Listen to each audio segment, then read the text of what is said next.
You press OK. Okay.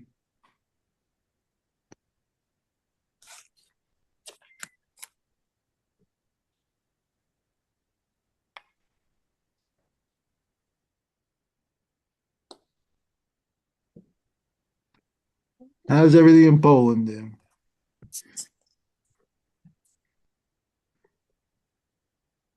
Everything is okay in Poland. Thank God. Thank God.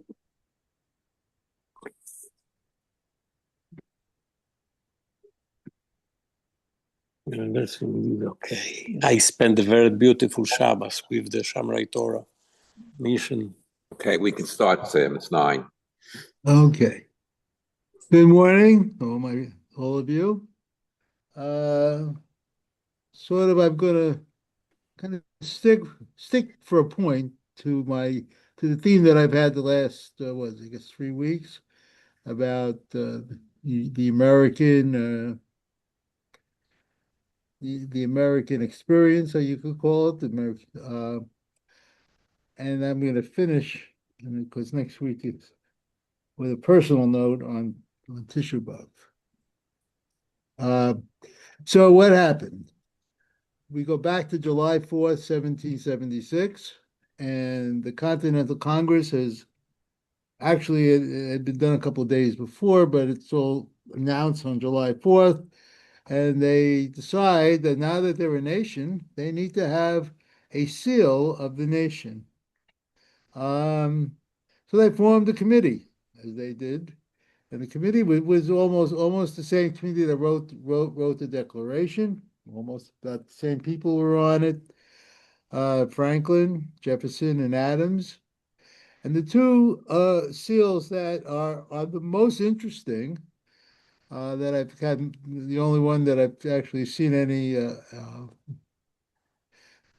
that I think have been published, and that's because uh, it kind of displays a connection.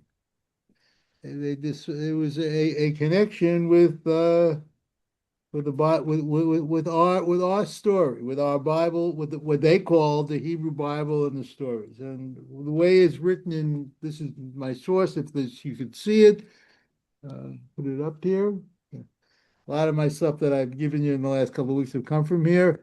It is from this book. It's called "Proclaim Liberty Throughout the Land." After the Declaration was adopted on July 4th, 1776, a committee was formed to design a national seal. Jefferson and Franklin both proposed a seal with scenes from the Bible, from the Hebrew Bible. Now, if you have the scenes there, if you have the seal there, I have it in front of me here on the paper that I copied it from. Um, what are the designs?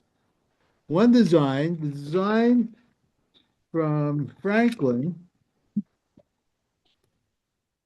I'll try to describe to what it is because I'm not sure it's too clear, but I wanted you to see it. The scene from Franklin is basically Moshe as the Egyptians are going through, and he's going to, I don't know, I think he's got a wand or something in his hand, is the way it's described, and he's going to sort of wave it, and the water's going to come down on the Egyptians. And the seal has, and the fascinating thing about the seal is that it says, if you can read it, it says, rebellion to tyrants is observance to God. And where does that idea come from? Well, most mainly comes not only from what's happened already, but even from the first start of the story of the redemption. Shua and Pua, back to those midwives again, uh, defy the Pharaoh. They're supposed to throw the babies, the Jewish males, into the sea, and they said they can't do it. They resist what the Pharaoh does, including actually when you get down to it, even his daughter defies his his decree, because when she sees the baby in the little pitch arc that coming down the river with the sister Miriam, she takes the baby out, calls him Moshe, calls him Moses, and she knowingly brings him into the palace and raises him. So all of this is in defiance of the decree. So is that obedience to God? Well, I guess you could say it's the start of the resistance, if you want to call it in today's terms. Um, so that's one key part of this whole idea. Now, I don't know if some of you might have seen the link last week. If you see Rabbi Jack's thing, I'm not sure exactly what he was going at with that. I'm not going to get into it any more than that. If you see it, we could discuss it later. Um, the other one is Jefferson's, and Jefferson basically has taken, as it's described, his proposed seal was described as a as the people have already gone through the Red Sea, the Yom Suf.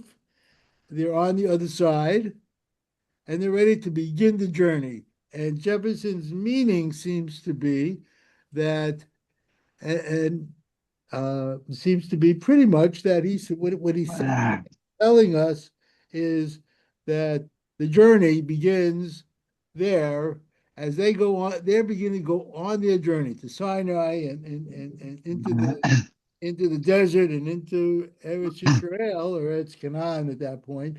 That that's where the journey begins.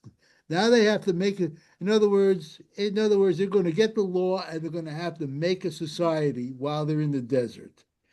And the interesting thing, and what that sort of suggests to us, is that that is the journey. That's what we're in the process that we're in.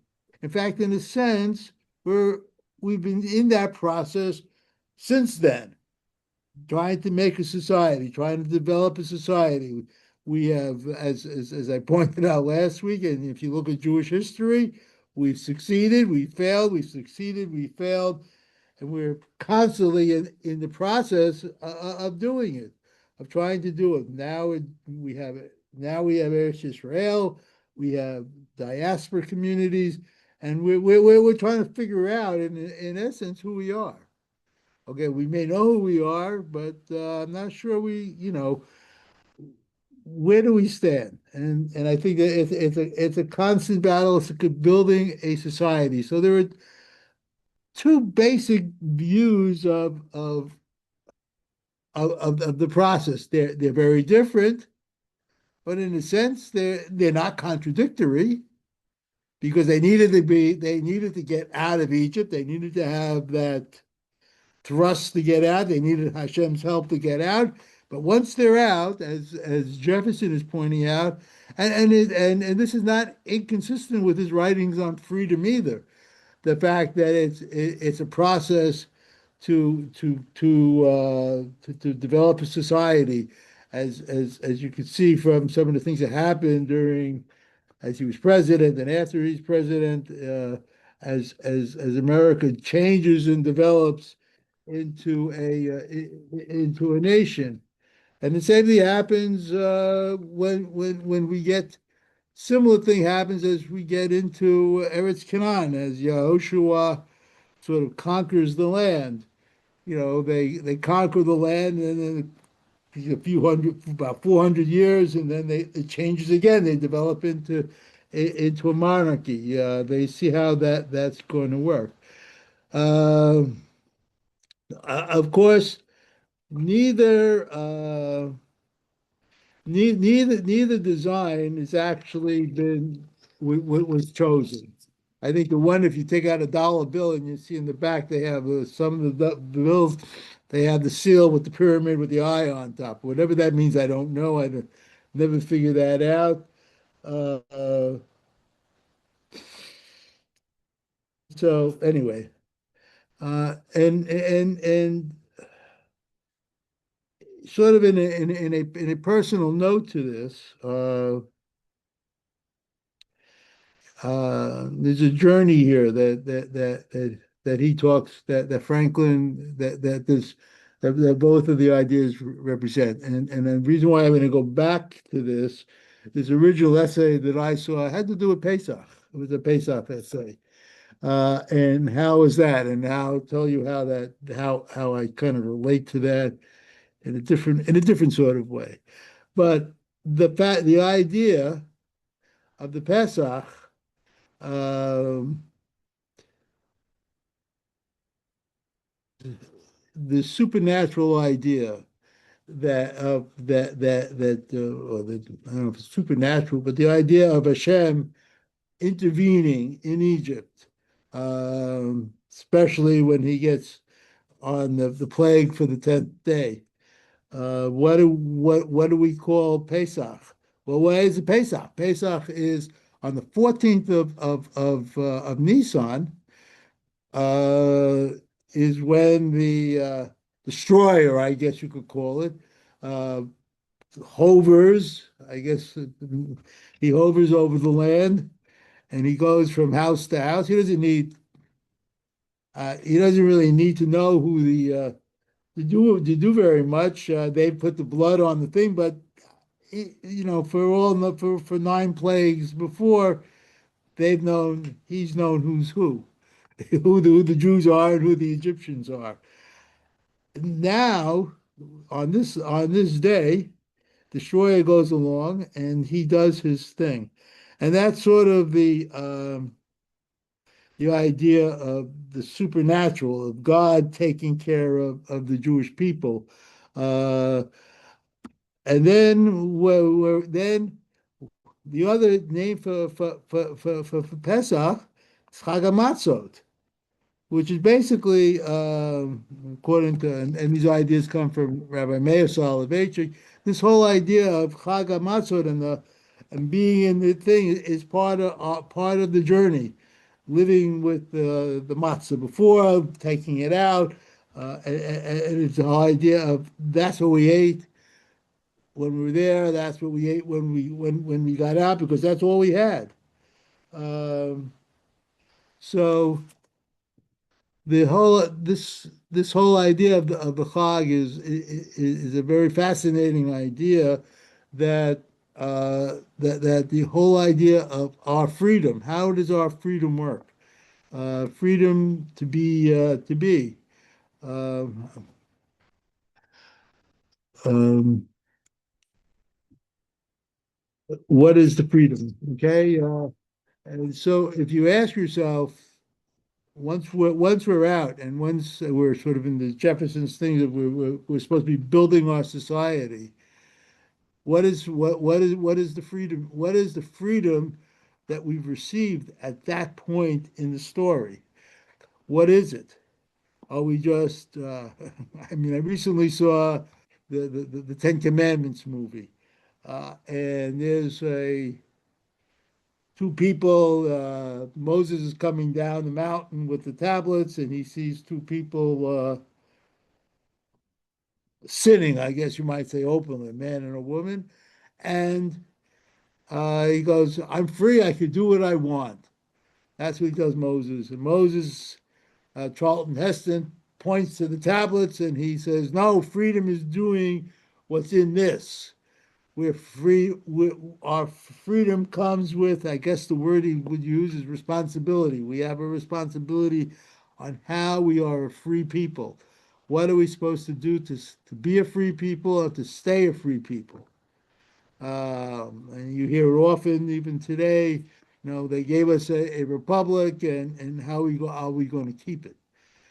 And how you having our responsibility, having being free, just doesn't it works that we have to be responsible, and that's responsibility comes in all sorts of ways. Um, and actually, one of the questions in my course material that I got from watching the course had to do had to do with slavery. And I'll read you the question that's in the course material that I got that I'm trying hard to deliver to you. It says, despite the founder's commitment to certain biblical ideas, what about slavery?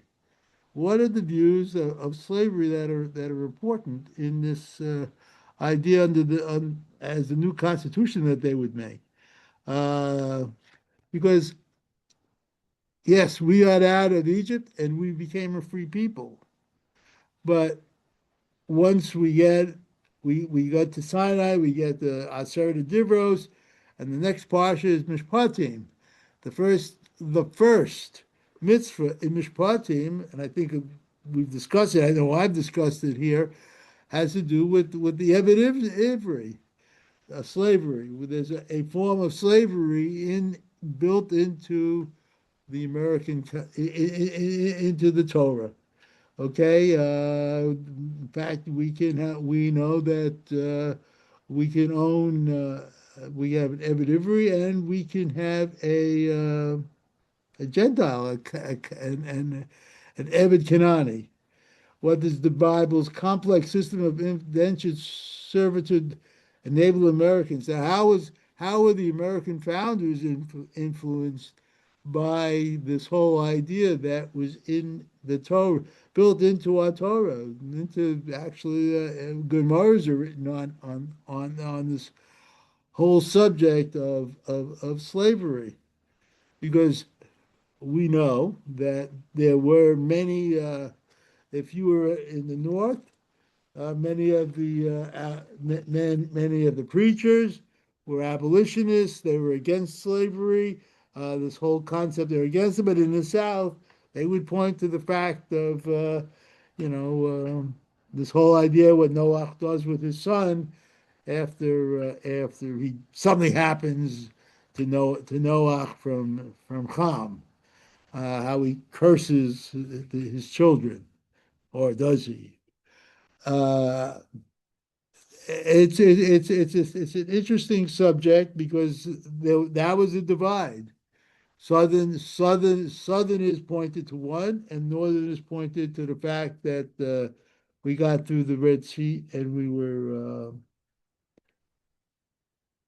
that was our freedom. So what was the answer? And it was a rather complex question that I don't know if we could answer, because the bottom line to it was that it took the Civil War to end slavery in the United States, and 500,000 dead men who fought for it. Um, so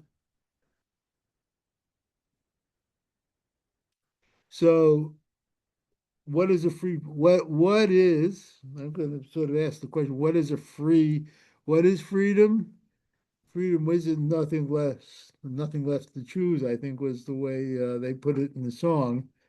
Freedom is something that comes with much responsibility. And what I wanted to spend a couple of minutes talking about, since this started off as a Pesach talk, in sort of about, what was it, in 2019. I'm going to make this is a personal note to this, and you may have heard this before, some of this before, but but it was at the time in the shul, what was happening in our Shomrei Torah. What was happening was about that time, Rabbi Yudin was having his farewell party as the rabbi. He was going to become Rabbi Emeritus, and I was going through a different crisis. And that's what I wanted to sort of talk about just for a couple of seconds. Because what started, that was just around between Purim and Pesach. I had a diagnosis, okay, of I was diagnosed with leukemia. And so what the point of this is that The process went along with first I had Pesach. They wanted me to do the start my chemo, and I said, "Oh, I can't come in on Friday because Friday was Pesach. It was a day off, and I couldn't come in. So they said, okay, we'll start next week. Anyway, the process went on with the chemo and everything else into the into they first they told me that I was cancer free, but I needed to have a bone marrow transplant. Um, I was amazed to sit there in the doctor's office as Dr. Donato sort of pointed out that this is the chromosome that carries your cancer. And hmm. So they said you have to have a bone marrow transplant. It was hard to say no. So next step went on, and I found myself, and this is probably the irony of it all, or whatever it is, that here I was during the 3 weeks. It started off, and I didn't even realize it was into the 3 weeks. They said, "Hey, you go into the hospital here," and I was getting a bone marrow transplant, and the whole process went out over 3 weeks. I remember I gave I see this if you see this growth on my face. I remember my wife came in. I said, "Okay, so 3 weeks. I'm not going to shave for 3 weeks." I gave her my razor and I said, "I'll see you. You give it back to me when it's over." So here I am, and when the 3 weeks were over and I was going to shave, I realized it must have happened about the same time my hair fell out in the shower. I didn't have a beard to shave. Anyway, as you could tell, the hair's grown back, and so is the beard. So, but there was this all happened, and I don't think it's an accident. I don't know if it's an accident. I was wondering if doing this process during 3 weeks, how this would all affect life in general. Uh, but I somehow or another managed to survive it. And the reason why I'm telling you the story, as I said, I could take out the date. It was right in this period that I got the bone marrow transplant. So I always thankful for that. And as far as one of the things that I studied during and I heard the video. In fact, I even called Rabbi Uden. I got in to listen to the video too. It was Meir Soloveitchik, as you could tell. I'm always with Meir Soloveitchik. It was about Tisha B'Av, and I actually listened to it again this morning. And what does he talk about? The main theme of Tisha B'Av. What is it? That's that we remember. We remember who we are. We remember as we're Jews. I mean, if you go into a Reform Judaism, or probably I don't even know conservative, but I know Reform for sure. This whole idea of 3 weeks, they don't know anything about it. They do have the holidays and whatever. You go down and I talked to one of my neighbors who went there to the Reform, and he has no idea what Tisha B'Av is. Absolutely, he may know what Sukkot is. He knows what Rosh Hashanah is. He doesn't know. And why is it so important that we remember it? That we remember who we are. In fact, Rabbi Soloveitchik points out in his in the video, and he shows a video of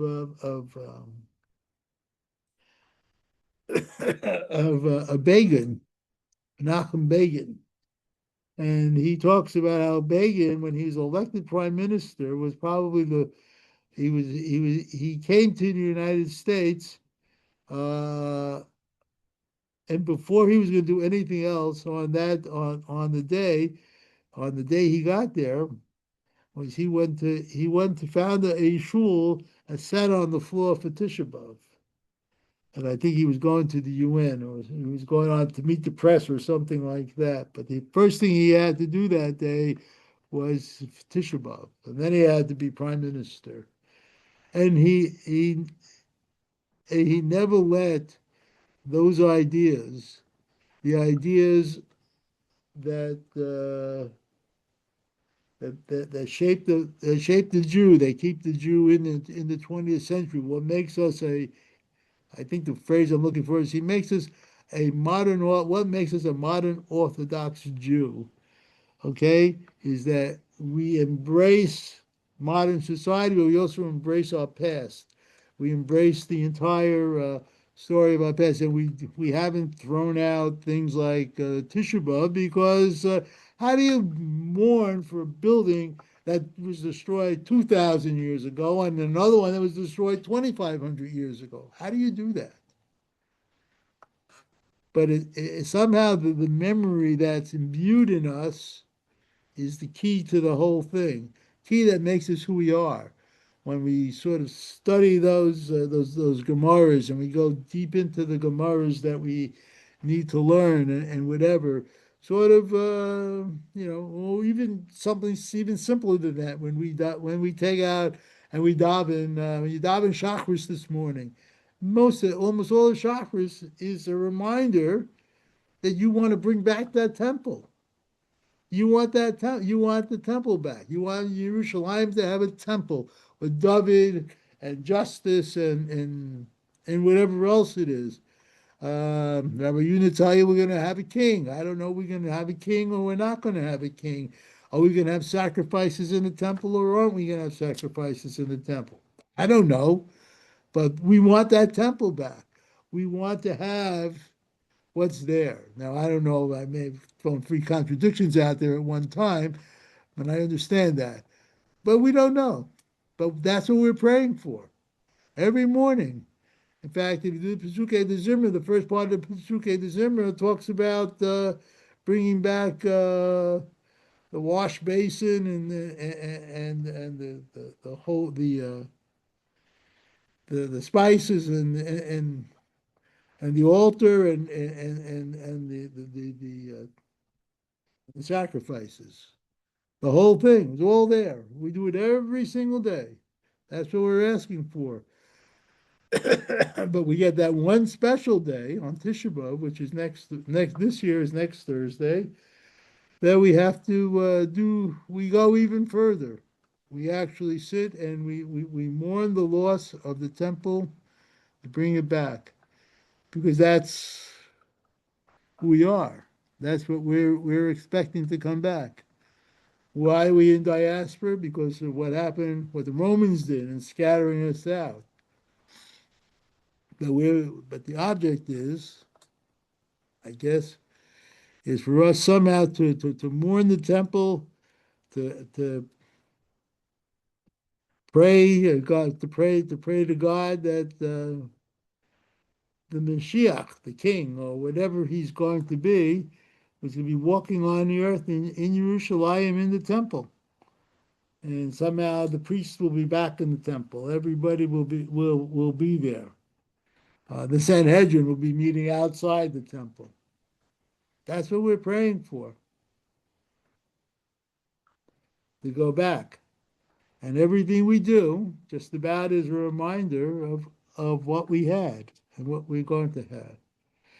And I will just say that in the 7 years, I guess it's 7 years now since then, I was always wondering what would life be like here in my house.